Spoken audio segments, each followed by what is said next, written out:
Tahimik sa social media ang debate nila Frankie Pangilinan at Ben Tulfo. Ang ugat ng kanilang word war, isang Facebook post ng Lukban Police Station sa Quezon Province. Hindi sumang-ayon si Frankie dito. Sumagot naman si Ben Tulfo. Kaya sa vlog na ito, 3 mommies ang inimbitahan natin upang alamin din ang kanilang reaksyon. Ito rin ay isang paraan upang malaman natin kung ano nga ba ang mga karapatan ng mga babae. We have Attorney Angela Librado-Trinidad, Vina Araneta-Pilapil, and Sunshine Espiritu-Debarbo.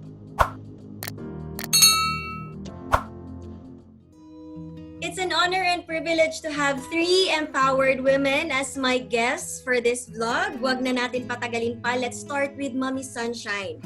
Mommy Sunshine is a fashion blogger. Hi, Mommy Shine! Mommy Shine, nakaapekto ba ang pananamit ng isang babae sa pagtrato sa kanya ng mga lalaki? Was there also an experience na nabastos ka na dahil sa pananamit mo? So, hi sa viewers, by the way, ni Mami Ara. Ayun, to answer the question, reality speaking, kumbaga real talk, yes, nakaka-apekto siya. When, I would like to reiterate, when it's not supposed to be.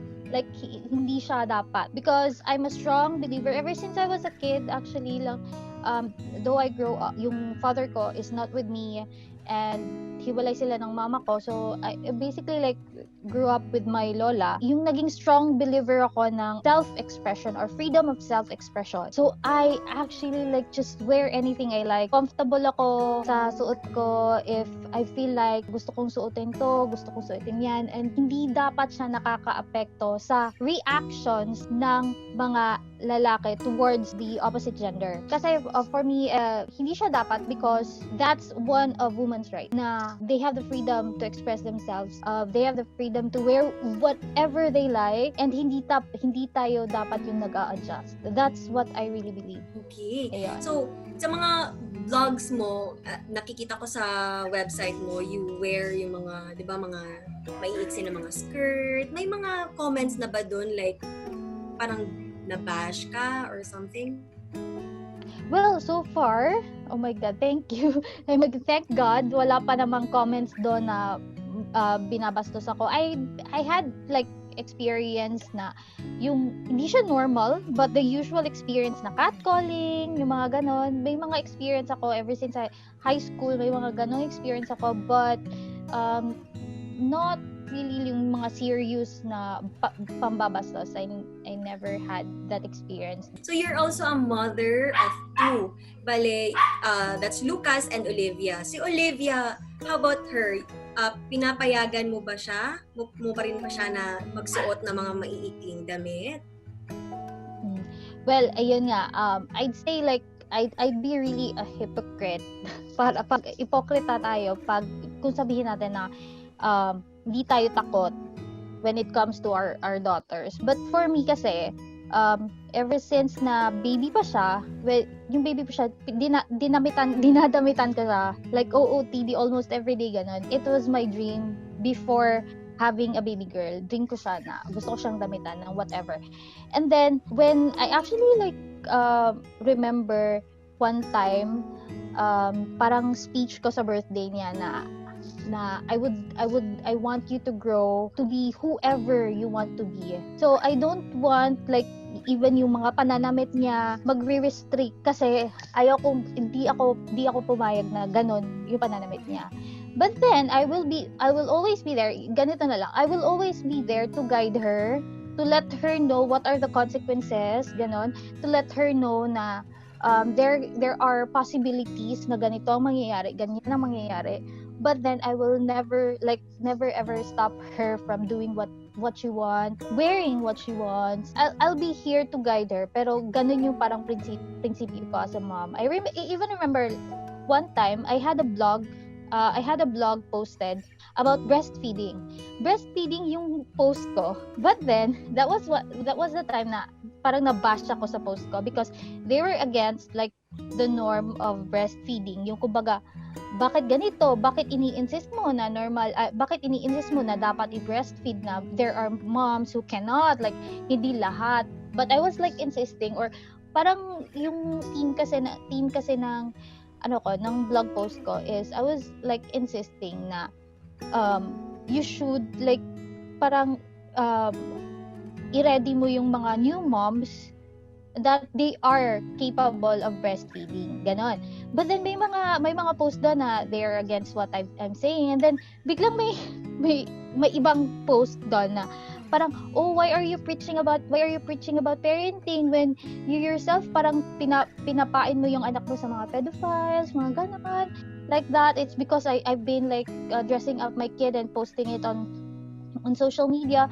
Well, the thing is, it's like actually part of my my prinsipyo with freedom of expression, ganon. But then it's your responsibility as a mom kasi kung nandyan ka naman lagi, kung nakabantay ka naman lagi sa mom mo, sa anak mo, then of course kung nakatuto ka talaga sa anak mo, then malayong mangyari na mabibiktima yung anak mo. Ganon. You should just be really careful with your kids. Ganon. Exactly. So, yun na nga yung sinasabi na you do you, diba? So, thank you so much, Mami Sunshine. Konting trivia lang para sa mga mommies natin ngayon. So, which I think is related dito sa topic natin. Noong year 2013, sinimula ng sex violence and domestic violence survivor advocates na sila Dr. I don't know kung paano basahin tong name niya, but Wayand Hirbert, ilalagay ko na lang dito sa screen, and Jen Brockman, ang isang exhibit na nakadisplay yung mga damit ng mga rape victims noong panahon na nangyari yung pang-aabuso sa kanila. And mostly, yung mga damit na yon ay t-shirts and pants lang. Ironically, walang sexy clothes. In connection with that, I think Miss Vina, as a journalist of ABS-CBN for more than a decade, she can help us give a bigger picture. Miss Vina, sa mga news coverages mo na related sa rape and sexual harassment, sino ba yung madalas na magiging biktima? Or, I mean, the question is, ano yung relasyon nila sa suspek? I've been working in the broadcast industry for more than 12 years. So, yung maalala ko lang na mga na-cover ko, siguro about rape cases, siguro mga 5 or 6. Yun lang yung naaalala ko talaga. Yung isa, na-rape siya ng kanyang kapitbahay. Yung isa naman na-rape siya ng kanyang kapatid. Yung isa, na-rape siya ng mga, I forgot na basta kamag-anak pa rin. Parang 2 kapitbahay at saka yung iba mga kamag-anak. And most of the victims, mga minors siya. Tapos, sexual harassment naman, meron ako na-cover dati na intern naman siya. So, na-harass siya. Sabi niya, according to her, na na-harass siya ng kanyang kung saan siya nag-i-intern. Yun. So, yun yung sa mga na-cover ko, yun yung mga naging biktima. Mga minors and mga estudyante. Ayun, I believe wala naman doon talaga na, for example, yung intern nagsusuot ng uniform, not sexy clothes during her internship. So eto, which leads me to the next question. Sa part naman ng suspect, ano madalas yung parang defense niya or sagot niya sa tanong kung bakit nagawa nila yung krimen? Was that because of the sexy clothes or what?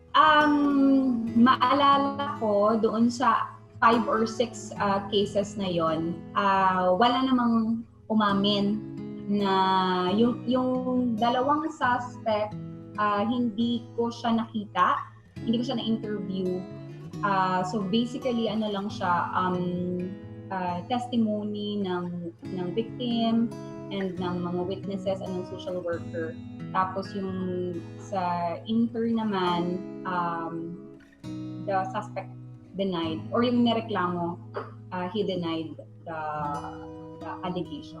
Thank you, Miss Vina. So, yun na nga, 'di ba? Hindi parang it's really ironic na wala nga, it's not about wearing sexy clothes, 'di ba? So, yung na-mention ko pala kanina na exhibit, ang title pala nun was what you were wearing. I mean, what were you wearing? It's an installation in the United States and a project of the University of Kansas. Yung mensahe na gustong ipaabot ng exhibit na yun ay yung myth na yung pananamit ng mga biktima ang dahilan ng sexual assault. So, Attorney Angela, given the years of practicing law and being an advocate of women's rights, kahit dito sa Pinas and even there sa Washington, I hope mabigyan nyo rin kami ng legal advice. So, una kong tanong is, ano yung mga grounds for rape and sexual harassment? Ano yung difference? Ano rin yung difference between the two? Salamat, Ara, and good morning, good evening, kung saan man kayo ngayon, to Sunshine and Miss Vina at sa lahat ng mga nanonood. Maybe we can do definitions. No? Rape is actually any act of sexual, carnal knowledge. It's carnal knowledge by a man against a woman without consent. No, consent here is relative kasi ibig sabihin consent can be vitiated or secured by fraud, intimidation, abuse of authority or power. Pero sinasabi din natin in the case of minors, consent is not essential, no? Ibig sabihin pag kahit nagsabi yung perpetrator na hindi naman siya umayaw as long as the victim is a minor or ang kanyang pag-iisip hindi that of a person of age of majority, pumapasok siya sa rape, no? So any sexual act na hindi ka gustuhan, no? There must be carnal knowledge, yun. Ang second definition at ito yung binago during the 1990s, no? Yung sinasabi nating insertion, no, of the penis or any object into the mouth or doon sa sexual organ ng babae can be also interpreted as rape. As against sexual harassment, so ang sexual harassment, not necessarily merong sexual act, no? But any act that would make the woman or any person uncomfortable by reason of the sexual advances or anything with sexual innuendos could be under the definition of sexual harassment. So, briefly, ito yung definition, no? Pumapasok lahat kung hindi mo gusto, hindi ka komportable, nag-ayaw ka, it doesn't matter if you said yes, no for once or for a few times, it's not a question, it's not an issue, then it is rape. By legal definition also, it does not say that the woman must be wearing skimpy clothes. So, the definition mismo nakasabi lang, it's a woman. If a woman abused, then it is rape or it is sexual harassment. So, yun yung gusto kong i-point out actually, attorney. Kung nandun ba sa law natin na bawal magsuot ng, or possible ba na maging grounds or maging defense ng respondent yung pagsusuot ng victim ng maiiksing damit, di ba? So it's not in the law, it's very clear. Yes, Ara. Kasi tayo, no, ang Philippines is a signatory of a lot of international documents and agreements at pinasa natin itong rape at iba pa doon sa context na itong ganitong klaseng krimen, it's an abuse of authority, abuse of power, abuse of confidence. So it is regardless of whether the woman was wearing was a nun or a child, pumapasok doon ang rape dahil essentially it's an issue of power, it's not an issue of sex. No, kung merong isang famous na film doon, 'di ba, na ang sinasabi ni Michael Douglas at na hindi naman sexual harassment is not about sex or rape is not about sex, it's about power, it's gender and power relations. So if one thinks that he or she is powerful over the other, then that could pass up as a crime. Oh, okay, I see. So, attorney, ano naman yung dapat gawin ng mga biktima nitong rape and sexual abuse? For sure, nandun yung stigma eh. Parang, for example, sinabi ni Miss Vina kanina na some of the victims were parang relative nila yung respondent. So ano yung dapat, first move na dapat nilang gawin and then para magtuloy-tuloy sa court yung kaso?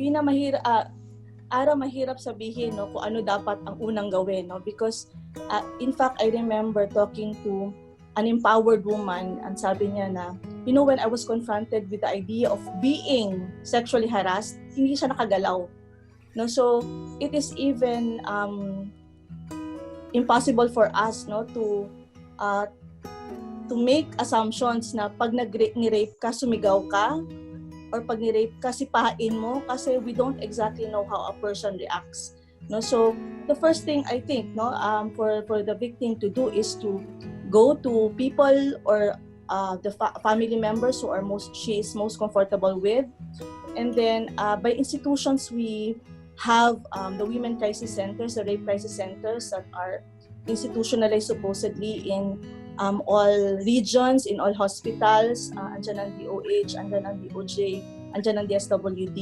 So these are the institutions you can always go to. We have the police desk, so we have the women's police desk in Davao City.